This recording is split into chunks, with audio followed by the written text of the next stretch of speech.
ಒಂದು ಗುಂಡಿನ ಕಥೆ ವಿಶೇಷ ಕಾರ್ಯಕ್ರಮಕ್ಕೆ ಸ್ವಾಗತ. ನಾನು ಸುಷ್ಮಾ. ಸುಪಾರಿ ಪಡೆದು ಹೊಟ್ಟೆಗೆ ಗುಂಡಿಕ್ಕುತ್ತಾರ ಕರ್ನಾಟಕ ಪೊಲೀಸ್. ಕೋಟಿ ಹಣ ಕಂಡಾಗ ಬಾಯಿ ಬಿಟ್ಟಿತ್ತ ಇನ್ಸ್ಪೆಕ್ಟರ್ ಪಿಸ್ತೂಲ್. ಬ್ಯಾನ್ ಆದ ನೋಟು ಬದಲಾವಣೆ ದಂಧೆಯ ಕರಾಳ ಮುಖ. ಇದೇ ಹೊತ್ತಿನ ವಿಶೇಷ ಒಂದು ಗುಂಡಿನ ಕಥೆ.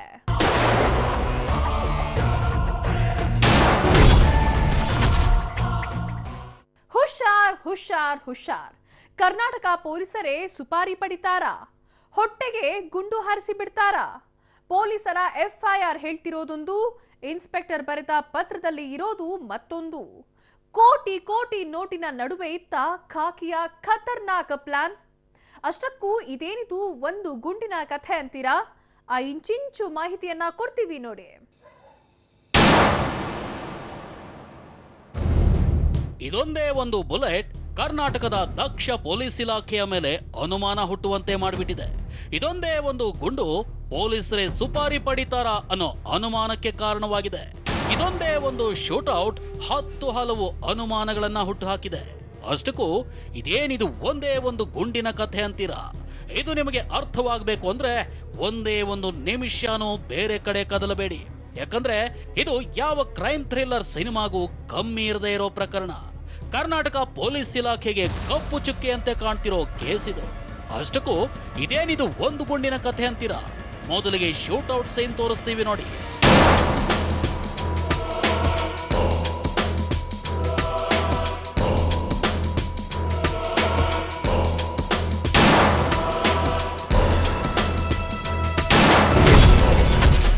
ಇನಕಲ್ ರಸ್ತೆ, ರಿಂಗ್ ರೋಡ್, ಮೈಸೂರು.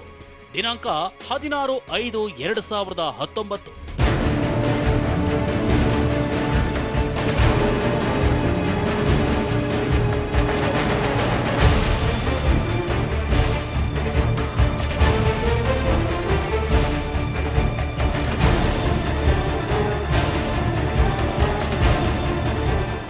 ಇದೇ ಸ್ಪಾಟು, ಸರಿಯಾಗಿ ನೋಡ್ಕೊಂಬಿಡಿ. ಚಲ್ಲಾಪಿಲ್ಲಿಯಾಗಿ ಬಿದ್ದಿರೋ ಚಪ್ಪಲಿ ಒಂದು ಕತೆ ಹೇಳ್ತಿದೆ. ಅದುವೇ ಶೂಟೌಟ್ ಸ್ಟೋರಿ. ಇದೇ ಜಾಗದಲ್ಲೇ ಮೇ 16ರಂದು ಪೊಲೀಸ್ ಇನ್ಸ್ಪೆಕ್ಟರ್ ಹಾರಿಸಿದ ಗುಂಡಿಗೆ ಓರ್ವ ವ್ಯಕ್ತಿ ಬಲಿಯಾಗಿಬಿಟ್ಟ. ಅಷ್ಟಕ್ಕೂ ಪೊಲೀಸರು ಗುಂಡು ಹಾರಿಸಿದ್ಯಾಕೆ? ಗುಂಡೇಟಿಗೆ ಬಲಿಯಾದ ವ್ಯಕ್ತಿ ಯಾರು? ಅವನು ಮಾಡಿದ ತಪ್ಪೇನು? ಅಲ್ಲಿ ಏನಾಯ್ತು ಅನ್ನೋದನ್ನ 3 ರೀತಿಯಲ್ಲಿ ತೋರಿಸ್ತೀವಿ ನೋಡಿ. ಮೊದಲಿಗೆ ಇಲ್ಲಿ ಏನಾಯ್ತು ಅನ್ನೋದನ್ನ ಮೈಸೂರಿನ ಪೊಲೀಸ್ ಆಯುಕ್ತರು ಹೇಳಿದ್ದನ್ನ ತೋರಿಸ್ತೀವಿ ನೋಡಿ.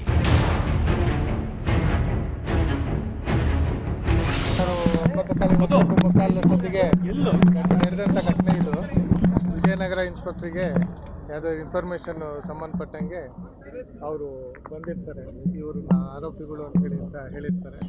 ಏನು ನೋಟು ಅಮಾನ್ಯೀಕರಣ ಏನಾಗಿದೆ ಅದನ್ನ ಎಕ್ಸ್ಚೇಂಜ್ ಮಾಡೋ ಸಂಬಂಧ ಬರ್ತಾ ಇದ್ದಾರೆ ಅಂತ. ಅದ್ರ ಸಂಬಂಧ ಅವರು ಹೋದಾಗ, ಅವ್ರನ್ನ ಅರೆಸ್ಟ್ ಮಾಡಕ್ಕೆ ಹೋದಾಗ ಇದಾಗಿರುತ್ತೆ. ಒಂದು ಫೈರಿಂಗ್ ಆಗಿ ಆರೋಪಿ ಕೆಲವರು ನಮ್ಮ ಪೊಲೀಸ್ನವ್ರಿಗೂ ಅಸಾಲ್ಟ್ ಮಾಡಿರ್ತಾರೆ. ಆಮೇಲೆ ಅವ್ರನ್ನ ಬಿಡಿಸ್ಕೊಂಡು ಇದು ಮಾಡೋಕ್ಕೆ ಹೋಗ್ಬೇಕಾದ್ರೆ ಇವರು ಅವ್ರನ್ನ ಹೊಡೆಯೋದಕ್ಕೆ ಪ್ರಯತ್ನ ಪಟ್ಟಾಗ ಇವರು ನಮ್ಮ ವಿಜಯನಗರ ಇನ್ಸ್ಪೆಕ್ಟ್ರು ಫೈರ್ ಮಾಡಿದ್ದಾರೆ. ಇದರಲ್ಲಿ ಅವರು ಒಬ್ಬರು ವ್ಯಕ್ತಿ ಡೆತ್ ಆಗಿದ್ದಾರೆ. ಅವರು ಇನ್ಫಾರ್ಮೇಷನ್ ಇನ್ನೂ ಸಂಪೂರ್ಣವಾಗಿ ತಿಳ್ಕೊಬೇಕಾಗಿದೆ, ತನಿಖೆ ಇದೆ. ತನಿಖೆನ ಈಗ ಪೊಲೀಸ್ ಇನ್ಸ್ಪೆಕ್ಟರ್ ಅವರು ಫೈಲ್ ಮಾಡಿರೋದ್ರಿಂದ NHRC ಗೈಡ್ಲೈನ್ಸು ಮತ್ತು ಸುಪ್ರೀಂ ಕೋರ್ಟ್ ಗೈಡ್ಲೈನ್ಸ್ಗಳೇನಿದೆ ಅದ್ರ ಪ್ರಕಾರ ಮಾಡ್ತೇವೆ. ಇವ್ರು ಯಾರು ಗೊತ್ತಾ? ಮೈಸೂರು ನಗರದ ಪೊಲೀಸ್ ಆಯುಕ್ತರು. ಇವರ ಅಧೀನದಲ್ಲೇ ಇರೋ ಪೊಲೀಸ್ ಸ್ಟೇಷನ್ ವಿಜಯನಗರ. ಇಲ್ಲಿರೋ ಎಲ್ಲಾ ಪೊಲೀಸ್ ಅಧಿಕಾರಿಗಳು ಇವರ ಅಂಡರ್ನಲ್ಲೇ ಇರ್ತಾರೆ. ಇಂಥ ವರಿಷ್ಠಾಧಿಕಾರಿ ಅದು ಇದು ಅಂತ ರಾಗ ಎಳೆದಿದ್ದು ನೋಡಿದ್ರಲ್ಲ. ಇಲ್ಲಿ ಬಹುಮುಖ್ಯವಾಗಿ 3 ಅಂಶಗಳು. ಆ 3 ಅಂಶಗಳನ್ನ ಮತ್ತೊಮ್ಮೆ ನೋಡ್ಬಿಡಿ.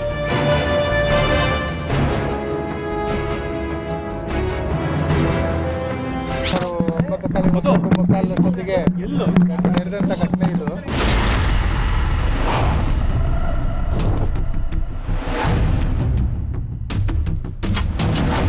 ವಿಜಯನಗರ ಇನ್ಸ್ಪೆಕ್ಟ್ರಿಗೆ ಯಾವುದೋ ಇನ್ಫಾರ್ಮೇಷನ್ ಸಂಬಂಧಪಟ್ಟಂಗೆ ಅವರು ಬಂದಿರ್ತಾರೆ, ಇವ್ರನ್ನ ಆರೋಪಿಗಳು ಅಂತ ಹೇಳಿರ್ತಾರೆ. ಏನು ನೋಟು ಅಮಾನ್ಯೀಕರಣ ಏನಾಗಿದೆ ಅದನ್ನ ಎಕ್ಸ್ಚೇಂಜ್ ಮಾಡೋ ಸಂಬಂಧ ಬರ್ತಾ ಇದ್ದಾರೆ ಅಂತ.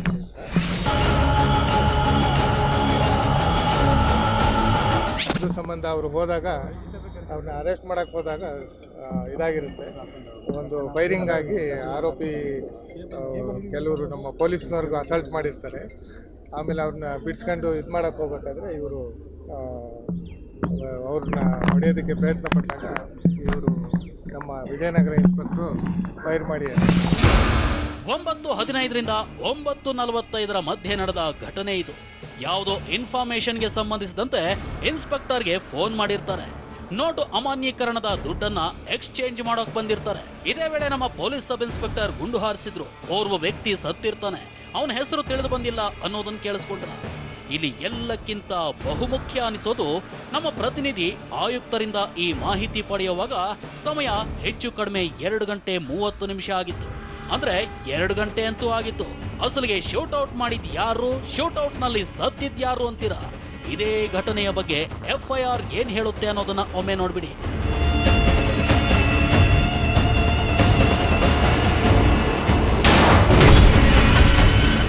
ಮತ್ತೊಂದು ಕಥೆಯನ್ನ ಹೇಳ್ತಿದೆ FIR. ನೋಡಿ, FIR ಕಾಪಿಯನ್ನೊಮ್ಮೆ ನೋಡಿ. ಇಲ್ಲಿ ಮುಖ್ಯವಾಗಿ ಕಾಲಂ ನಂಬರ್ 3ರ A ನಲ್ಲಿ ಕೃತ್ಯ ನಡೆದ ಸಮಯವನ್ನ ನೋಡಿ.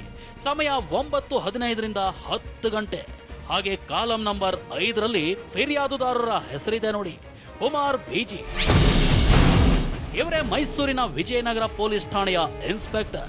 ಹಾಗೆ ಕಾಲಂ ನಂಬರ್ 6 ನೋಡಿ, ಸುಖ್ವಿಂದರ್ ಸಿಂಗ್. ಶಂಕಿತ ಅನ್ನೋದನ್ನು ನೋಡಿ. ಆಯುಕ್ತರು ಹೇಳಿದಂತೆ ಪೊಲೀಸರ ಗುಂಡೇಟಿಗೆ ಸತ್ತಿದ್ದು ಇದೇ ಸುಖ್ವಿಂದರ್ ಸಿಂಗ್.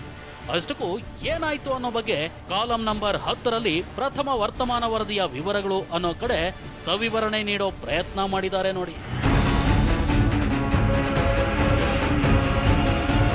ಇಲ್ಲೂ ಸಹ ಆಯುಕ್ತರು ಹೇಳಿದ ಸಾಲುಗಳಿವೆ.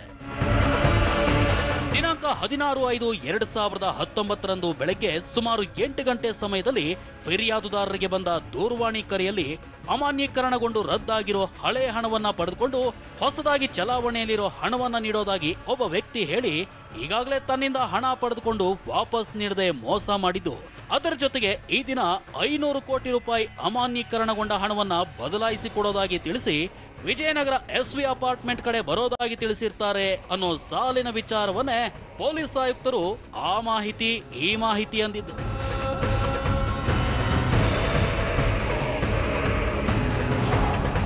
ವಿಜಯನಗರ ಇನ್ಸ್ಪೆಕ್ಟ್ರಿಗೆ ಯಾವುದೋ ಇನ್ಫಾರ್ಮೇಷನ್ ಸಂಬಂಧಪಟ್ಟಂಗೆ ಅವರು ಬಂದಿರ್ತಾರೆ. ಇವ್ರನ್ನ ಆರೋಪಿಗಳು ಅಂತ ಹೇಳಿರ್ತಾರೆ. ಏನು ನೋಟು ಅಮಾನ್ಯೀಕರಣ ಏನಾಗಿದೆ ಅದನ್ನ ಎಕ್ಸ್ಚೇಂಜ್ ಮಾಡೋ ಬರ್ತಾ ಇದ್ದಾರೆ ಅಂತ. ಇದೇ FIR ನಲ್ಲಿ ಮತ್ತೂ ಒಂದು ಸಂಗತಿ ಇದೆ.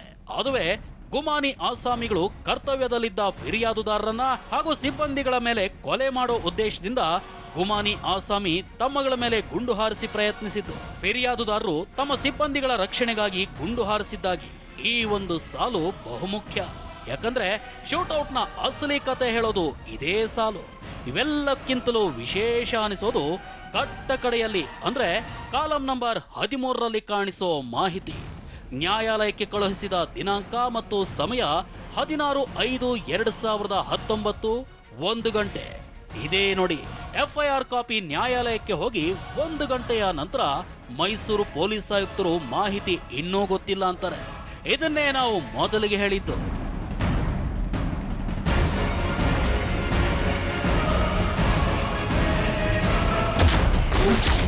ಆಯುಕ್ತರದ್ದೊಂದು, FIR ನಲ್ಲಿ ಮತ್ತೊಂದು, ಇನ್ಸ್ಪೆಕ್ಟರ್ ಬರೆದಿದ್ದು ಇನ್ನೊಂದು.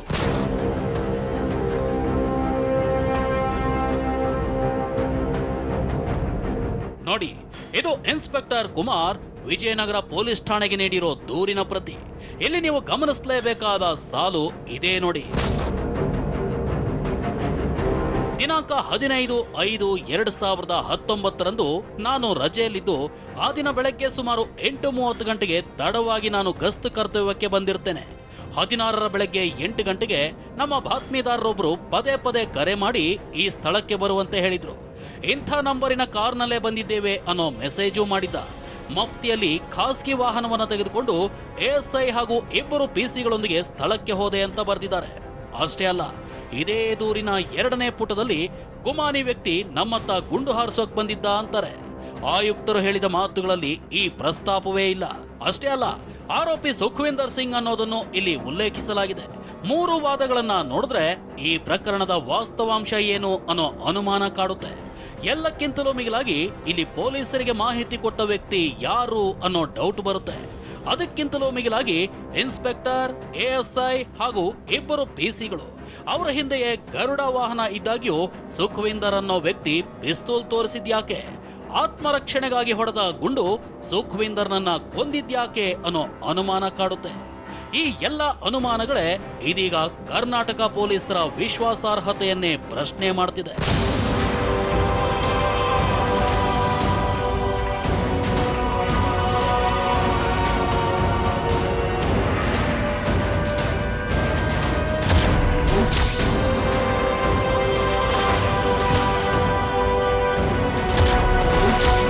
ಪೊಲೀಸರೇ ಸುಪಾರಿ ಪಡೆದು ಶೂಟೌಟ್ನಲ್ಲಿ ಉಡಾಯಿಸಿದ್ರ?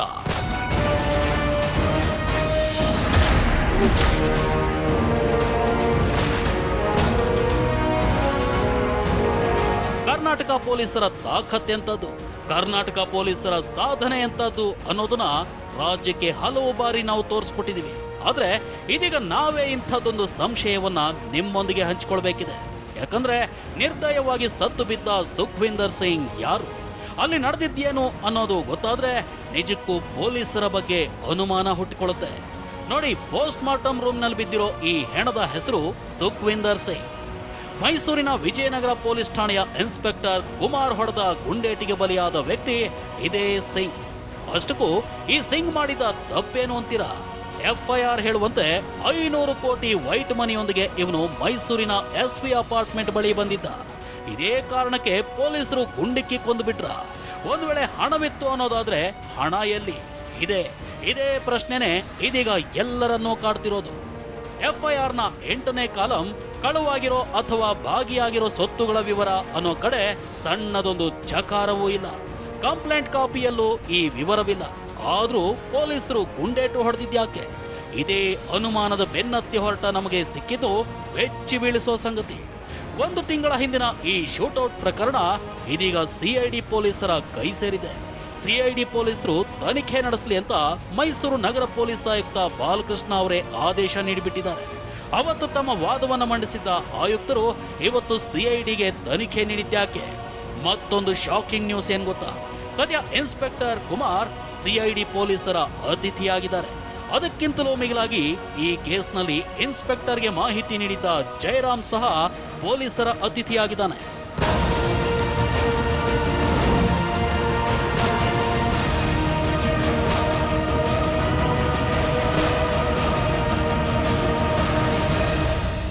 ಯಾರು ಈ ಜಯರಾಮ್?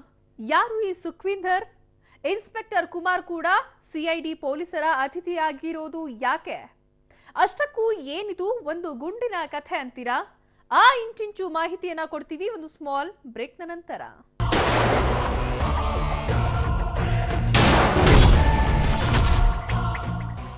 ಪೊಲೀಸರೇ ಸುಪಾರಿ ಪಡೆದು ಶೂಟೌಟ್ ಮಾಡ್ಬಿಟ್ರ?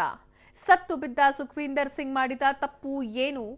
ಪೊಲೀಸ್ ಅಧಿಕಾರಿಯೇ ವಿಚಾರಣೆ ಅನುಭವಿಸ್ತಿರೋದು ಯಾಕೆ? ಅಷ್ಟಕ್ಕೂ ಇದೇನಿದು ಒಂದು ಗುಂಡಿನ ಕಥೆ ಅಂತೀರಾ? ಆ ಇಂಚಿಂಚು ಮಾಹಿತಿಯನ್ನ ತೋರಿಸ್ತೀವಿ ನೋಡಿ. ಜಯರಾಮ್ ಸುಖವಿಂದರ್ ಕಥೆ ಹೇಳ್ತಿದೆ ಒಂದು ಅಗ್ರಿಮೆಂಟ್. ಇದೇ ಇಂಗ್ಲಿಷ್ ಭಾಷೆಯಲ್ಲಿರೋ ಇದೇ ಅಗ್ರಿಮೆಂಟ್ ಶೂಟೌಟ್ ಪ್ರಕರಣದ ದಿಕ್ಕೋದೆಸೆಗಳನ್ನ ಬದಲಿಸಿರೋದು. ಇದೇ ಅಗ್ರಿಮೆಂಟ್ ಪೊಲೀಸರ ಮೇಲೆ ಅನುಮಾನ ಮೂಡುವಂತೆ ಮಾಡ್ತಿರೋದು. ಇದೇ ಅಗ್ರಿಮೆಂಟೇ ಜಯರಾಮ್ ಯಾರು, ಸುಖವಿಂದರ್ ಸಿಂಗ್ ಯಾರು ಅನ್ನೋ ಗೊಂದಲದ ಅಸ್ಪಷ್ಟ ಚಿತ್ರಣವನ್ನ ತೋರಿಸ್ತಿರೋದು. ಇಲ್ಲಿ ವರ್ಕ್ C2C ಟ್ರಾನ್ಸಾಕ್ಷನ್ ಅಂತಿದೆಯಲ್ಲ, ಇದು ಕೋಡ್ ವರ್ಡ್. ಅಸಲಿಗಿದು cash to cash transaction agreement. ಇಲ್ಲಿ B ಕಪ್ಪು ಹಣ ಹೊಂದಿದ್ದ ಜಯರಾಮ್ ಅನ್ನೋ ವ್ಯಕ್ತಿ, W ಅನ್ನೋ ಕೋಡ್ ವರ್ಡ್ ಸತ್ತು ಬಿದ್ದ ಸುಖವಿಂದರ್ ಸಿಂಗ್. ಜಯರಾಮ್ ಬಳಿ ಇರೋ ಕಪ್ಪು ಹಣ ಪಡೆದು, ಅಂದ್ರೆ ಹಳೆ ನೋಟು ಪಡೆದು ಹೊಸ ನೋಟು ನೀಡೋದು ಸುಖವಿಂದರ್ ಸಿಂಗ್ ಕೆಲಸವಾಗಿತ್ತು. ಎಲ್ಲಿ, ಯಾವಾಗ, ಏನ್ ಕೆಲಸ ಮಾಡಬೇಕು ಅನ್ನೋ ಒಪ್ಪಂದ ಪತ್ರ ಮೊದಲೇ ಸಿದ್ಧವಾಗಿತ್ತು. ನೋಡಿ, W ಪಾರ್ಟಿ ಸಹಿಯನ್ನ ಇಲ್ಲಿ ನೋಡಬಹುದು. ಇದರರ್ಥ ಮೊದಲೇ ಇಂಥದ್ದೊಂದು ವ್ಯವಹಾರ ನಡೆಯುತ್ತೆ ಅನ್ನೋದು ಗೊತ್ತಿತ್ತು ಎನ್ನಬಹುದು. ಇದೇ ಅನುಮಾನಕ್ಕೆ ಪುಷ್ಟಿ ನೀಡುವಂತಹ ಸುಳಿವು ಸಿಕ್ಕಿದೆ. ಕುಮಾರ್ ಕಾಲ್ ಹಿಸ್ಟ್ರಿಯಲ್ಲಿ 15 ದಿನಗಳಿಂದಲೂ ಜಯರಾಮ್ ಟಚ್.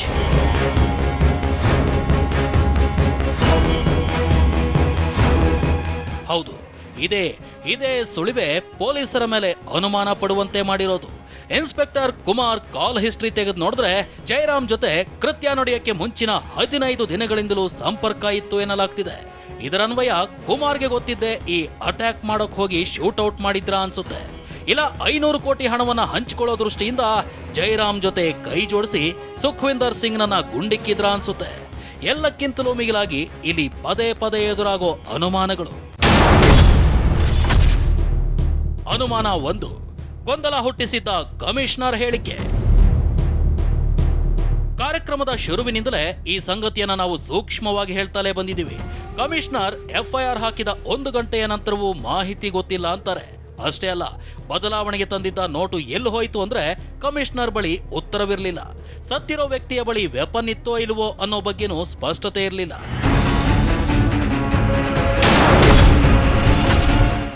ಅನುಮಾನ 2, ಮೇಲಧಿಕಾರಿಗಳಿಗೆ ಶೂಟ್ಔಟ್ ಮಾಹಿತಿ ಇರಲಿಲ್ಲ. 500 ಕೋಟಿ ರೂಪಾಯಿಯ ದಂಧೆಯ ಮಾಹಿತಿಯನ್ನೇ ಇನ್ಸ್ಪೆಕ್ಟರ್ ಮೇಲಧಿಕಾರಿಗಳಿಗೆ ತಿಳಿಸಿರಲಿಲ್ಲ. ಮುಂಬೈ ಮೂಲದ ವ್ಯಕ್ತಿಗಳು ನೋಟು ಬದಲಿ ಮಾಡ್ಕೊಡಕ್ ಬಂದಿದ್ದ ಬಗ್ಗೆ ಇದ್ದ ಮಾಹಿತಿಯನ್ನ ಮೇಲಧಿಕಾರಿಗಳಿಗೆ ಹೇಳಿರಲಿಲ್ಲ. ಆದ್ರೂ ಶೂಟ್ಔಟ್ ಮಾಡಿಬಿಟ್ಟಿದ್ರು. ಅಷ್ಟೇ ಅಲ್ಲ, ರಜೆಗೆ ಹೋಗುವಾಗ ಪಿಸ್ತೂಲ್ ಸರೆಂಡರ್ ಮಾಡಿದ್ರ ಅನ್ನೋ ಅನುಮಾನ ಕಾಡುತ್ತೆ. ಯಾಕಂದ್ರೆ ರಜೆಯಿಂದ ಬಂದ ಮರುದಿನ ಬೆಳಗ್ಗೆ 9:45ಕ್ಕೆ ಗುಂಡು ಹಾರಿಸಿದ್ದೇಗೆ ಅನ್ನೋ ಡೌಟ್ ಮೂಡುತ್ತೆ.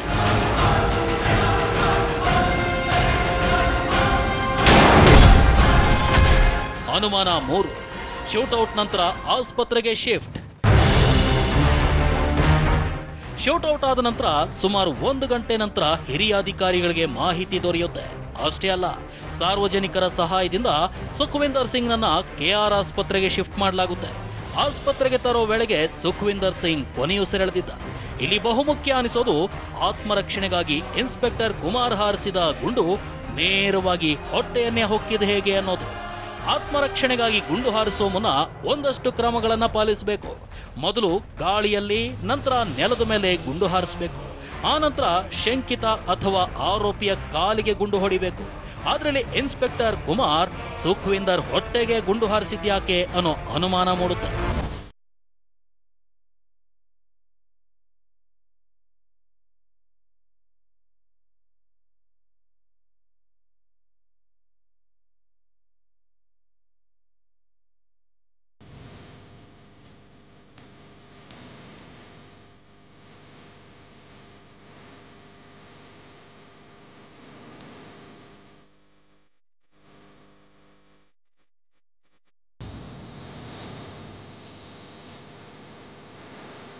ಹೀಗೆ ಹೆಜ್ಜೆ ಹೆಜ್ಜೆಗೂ ಅನುಮಾನಗಳನ್ನೇ ಸೃಷ್ಟಿಸಿರೋ ಪ್ರಕರಣದಲ್ಲಿ ಅದೆಷ್ಟೋ ಟ್ವಿಸ್ಟ್ಗಳಿವೆ. ಈ ಪ್ರಕರಣದಲ್ಲಿ ಭಾಗಿಯಾದ ಎಲ್ಲರನ್ನೂ 2 ದಿನಕ್ಕೆ ವರ್ಗ ಮಾಡಿದ ಪ್ರಸಂಗವೂ ನಡೆದಿದೆ. ಅಷ್ಟೇ ಅಲ್ಲ, ಕೃತ್ಯ ನಡೆದು 3 ದಿನಗಳ ನಂತರ ಇನ್ಸ್ಪೆಕ್ಟರ್ ಕುಮಾರ್ ಆಸ್ಪತ್ರೆಗೆ ದಾಖಲಾಗಿದ್ರು. ಈ ಎಲ್ಲಾ ಅನುಮಾನಗಳನ್ನ ನೋಡಿದ್ರೆ ಕಪ್ಪು ಹಣವನ್ನ ವೈಟ್ ಮಾಡ್ಕೊಳ್ಳೋದಕ್ಕೆ ಸುಖ್ವಿಂದರ್ ಜೊತೆ ವ್ಯವಹಾರ ನಡೆಸಿದ್ದ ಜಯರಾಮ್ ಅನ್ನೋ ಮೈಸೂರಿಗನ ಜೊತೆ ಇನ್ಸ್ಪೆಕ್ಟರ್ ಕುಮಾರ್ ಸಹ ಇದ್ರ ಅನ್ನೋ ಅನುಮಾನ ಮೂಡುತ್ತೆ. ಇಂಥದ್ದೇ ಅನುಮಾನ ಪೊಲೀಸ್ ಆಯುಕ್ತರನ್ನು ಕಾಡಿತ್ತು. ಹಾಗಾಗಿ ಅವರು ಸಿಐಡಿ ತನಿಖೆಗೆ ಆದೇಶಿಸಿದ್ರು ಎನ್ನಲಾಗ್ತಿದೆ.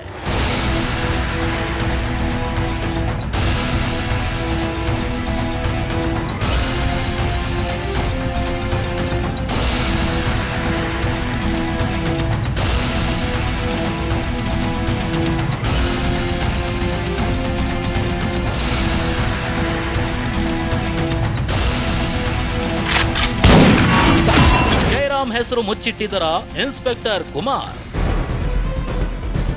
ಸಿಐಡಿ ಮೂಲಗಳಿಂದ ಹೊರಬಿದ್ದಿರೋ ಮಾಹಿತಿಗಳು ನಿಜಕ್ಕೂ ಬೆಚ್ಚಿ ಬೀಳಿಸುವಂತಿವೆ. ಸಿಐಡಿಯಿಂದ ಶೂಟ್ಔಟ್ ಮಾಡಿದ ಇನ್ಸ್ಪೆಕ್ಟರ್ ಬಿಜಿ ಕುಮಾರ್ ವಿಚಾರಣೆ ವೇಳೆ ಮಾಹಿತಿದಾರ ಜಯರಾಮ್ ಹೆಸರು ಗೌಪ್ಯವಾಗಿಟ್ಟಿದ್ರು ಅನ್ನೋದು ತಿಳಿದು ಬಂದಿದೆ. ಇದೇ ವೇಳೆಯೇ ಸಿಐಡಿ ಪೊಲೀಸರು ಯಾರು ಈ ಜಯರಾಮ್ ಅಂತ ಹುಡುಕಾಟ ನಡೆಸಿದ್ರು. ಈ ಜಯರಾಮ್ ಅನ್ನೋ ವ್ಯಕ್ತಿ ಈ ಮುಂಚೆನೂ ಇಂಥದ್ದೇ ಹಣ ಬದಲಾವಣೆ ದಂಧೆಯಲ್ಲಿ ತೊಡಗಿದ್ದ. ಇದೇ ವ್ಯವಹಾರದಿಂದಲೇ ಲಾಸ್ ಆಗಿದ್ದ. ಆ ನಷ್ಟವನ್ನ ತುಂಬಿಸ್ಕೊಳ್ಳೋಕೆ ಅಂತಲೇ ಈ ಬಹುದೊಡ್ಡ ಹಣ ಬದಲಾವಣೆಗೆ ಕೈ ಹಾಕಿದ್ದ ಅನ್ನೋ ಸಂಗತಿ ಹೊರಬಿತ್ತು. ಅಷ್ಟೇ ಅಲ್ಲ, ಸುಖ್ವಿಂದರ್ ಜೊತೆಗಿದ್ದು ಎಸ್ಕೇಪ್ ಆಗಿದ್ದ ಇಬ್ಬರನ್ನು ಇದೀಗ ಸಿಐಡಿ ಪೊಲೀಸರು ವಶಕ್ಕೆ ಪಡೆದು ತನಿಖೆ ನಡೆಸುತ್ತಿದ್ದಾರೆ ಎನ್ನಲಾಗ್ತಿದೆ. ಈ ಎಲ್ಲಾ ಸೂಕ್ಷ್ಮಗಳನ್ನ ನೋಡಿದಾಗ ಪೊಲೀಸ್ ವ್ಯವಸ್ಥೆ ಮೇಲೆನೆ ಅನುಮಾನ ಮೂಡುತ್ತೆ. ಅಷ್ಟೇ ಅಲ್ಲ, ಪೊಲೀಸರ ವಿಶ್ವಾಸಾರ್ಹತೆಯನ್ನೇ ಪ್ರಶ್ನಿಸ್ತಾ ಇವೆ ಈ ಪ್ರಶ್ನೆಗಳು.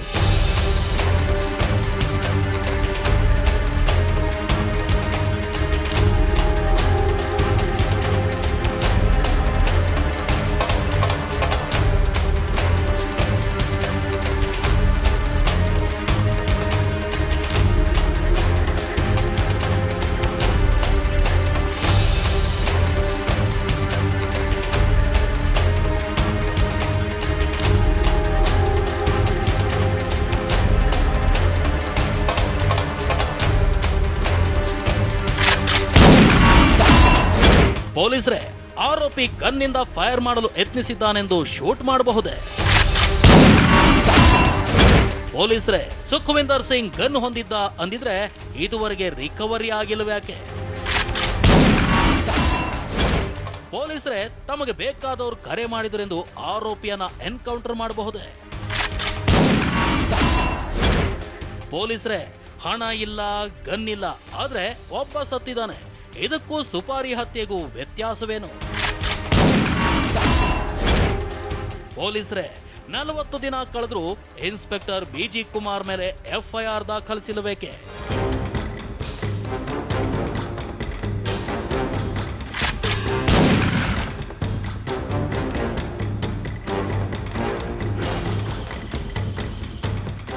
ಈ ಪ್ರಶ್ನೆಗಳಿಗೆ ಪೊಲೀಸರು ಸ್ಪಷ್ಟ ಉತ್ತರ ನೀಡೋದೇ ಆದ್ರೆ ಇದು ನಿಜಕ್ಕೂ ನ್ಯಾಯಯುತವಾದ ಶೂಟೌಟ್ ಅನ್ನಬಹುದು. ಇಲ್ಲದಿದ್ರೆ ಪೊಲೀಸರೇ ಸುಪಾರಿ ಪಡೆದು ಸುಖವಿಂದರ್ ಸಿಂಗ್ನನ್ನ ಎತ್ತು ಬಿಟ್ರ ಅನ್ಸುತ್ತೆ.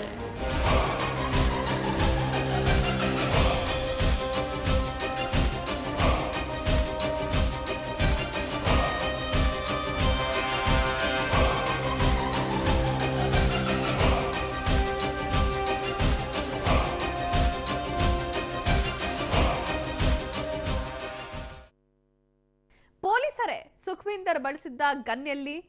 ಪೊಲೀಸರೇ 500 ಕೋಟಿ ದಂಧೆ ಬರೀ ಕಥೆಯ? 2014ರ ಕೇರಳ ಬಸ್ ದರೋಡೆಯ ಮುಂದುವರೆದ ಭಾಗವೇ ಇದು? ಈ ಎಲ್ಲಾ ಪ್ರಶ್ನೆಗಳು ಇದೀಗ ಪೊಲೀಸರತ್ತ ಬೊಟ್ಟು ಮಾಡಿ ತೋರಿಸ್ತಿವೆ. ಇದೇ ಹೊತ್ತಿನ ವಿಶೇಷ. ನಿರಂತರ ಸುದ್ದಿಗಾಗಿ ನೋಡ್ತಾ ಇರಿ TV9.